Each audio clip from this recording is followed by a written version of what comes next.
Hey guys, today we're going to learn how to install your YouTube Studio on your desktop. So first you're going to go to your YouTube and go to the icon of your channel. Then you're going to select YouTube Studio. So this is going to bring you to your YouTube Studio page of your channel.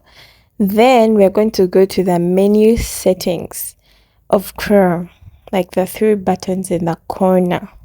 So after clicking on those, you're going to go to cast and share this option here, and then you're going to go and install page as an app. So when you tap on that, it brings this box that asks you if you want to install this page as an app, and then you can just go ahead and install it.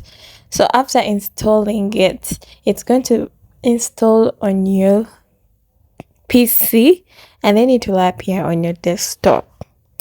So we're going to go back and see if our app has been installed. So as you can see, it's already even opened already.